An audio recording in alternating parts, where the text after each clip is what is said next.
My name is John Drabert. I'm the Executive Director at Covenant Bay Bible Camp, located on Pigeon Lake, Alberta.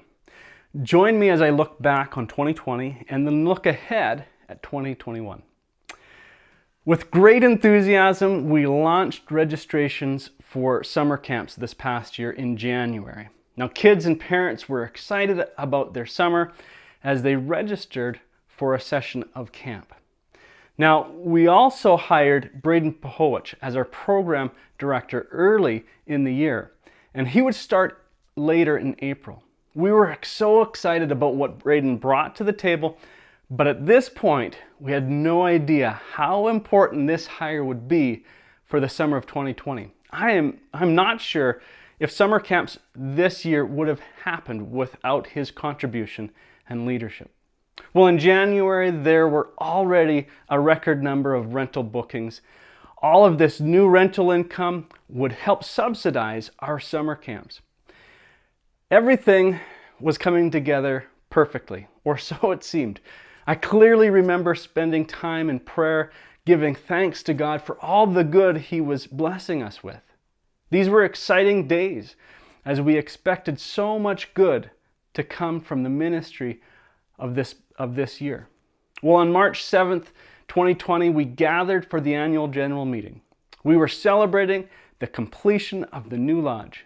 Keith Nelson, our facilities director, and so many other great volunteers and tradespeople did an exhausting amount of work on the lodge.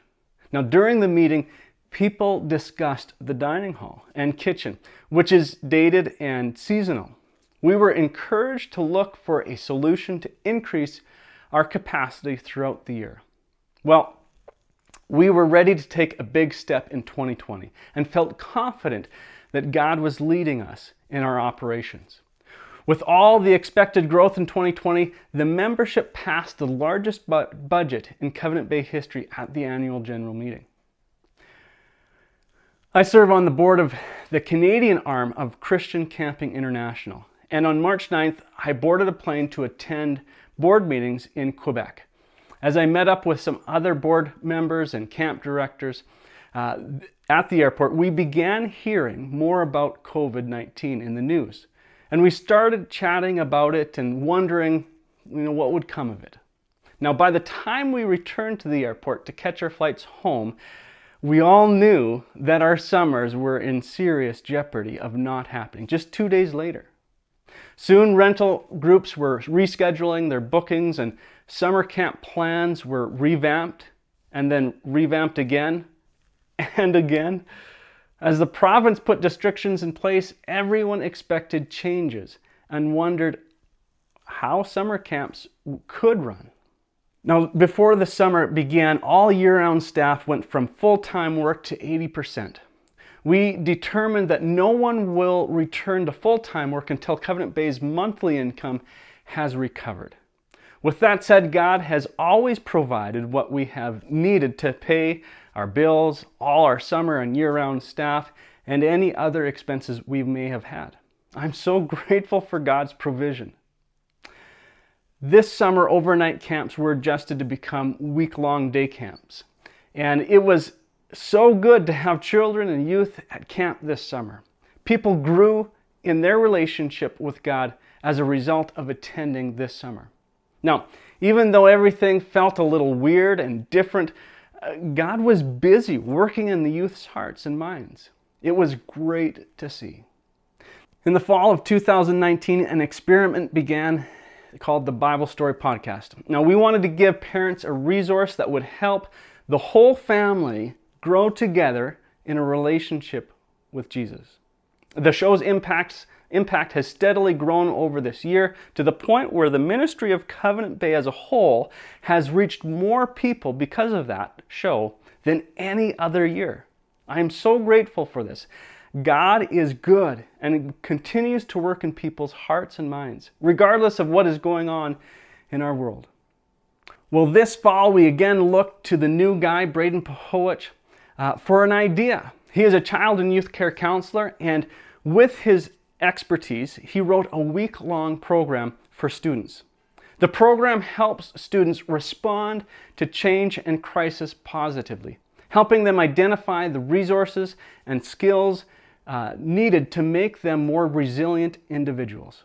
Now, Braden has been at Sacred Heart School in Wetaskiwin with this program for most of November. Now, one teacher described the program as amazingly amazing.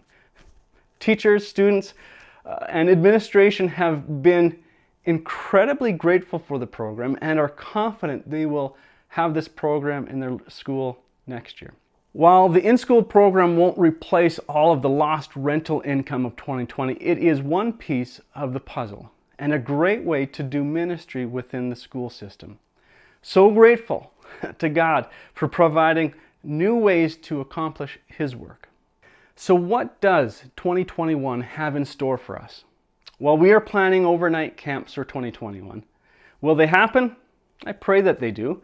And we are putting in place as many things that we can to ensure that they can happen safely, all while maintaining the fun and growth that normally happens at summer camp. We are also working on a family experience that can happen anywhere, regardless of COVID restrictions. We're excited about this new program, and I think that it has the potential to stick around long after COVID is behind us. We will continue to be doing the weekly Bible story podcast, and I don't know how God will use it in 2021, but for me, that's the exciting part. We will also continue to offer the in-school program and offer it to other groups such as youth groups, youth organizations, and businesses. Here's what I can tell you with complete certainty about 2021. God will continue to work in people's lives and do amazing things. Many of these stories we may never hear, as God tends to work primarily on the inside of people, which is hidden to us. I also know that we will never stop partnering with God in His work. And as long as we are partnering with God, we will be part of an incredibly fruitful work. Right now, there is a year-end matching campaign. While I have no expectations that you give, donating is one way to be a part of what God is doing, but not the only way. Now, people who give to the general fund have their donation matched up to a combined total of $60,000, half of that being donated money and the other half being the match. Regardless if you choose to give or not, will you do this one thing? Will you pray that God will provide everything that is needed to do His work His way? I'd be so grateful for your prayers. In fact, prayer is even more critical than any donation. Every Thursday, I send out a video prayer update.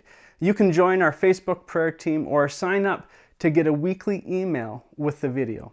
It would mean the world to me if you would join me in praying that God will do great things and grow people in a relationship with Himself. We can do a lot of ministry without money, but we cannot do any ministry without Christ. So, join me in praying each week. So many of you support the work at Covenant Bay, and I'm so grateful to you. Thank you for your deep commitment to Christ and to what He is doing.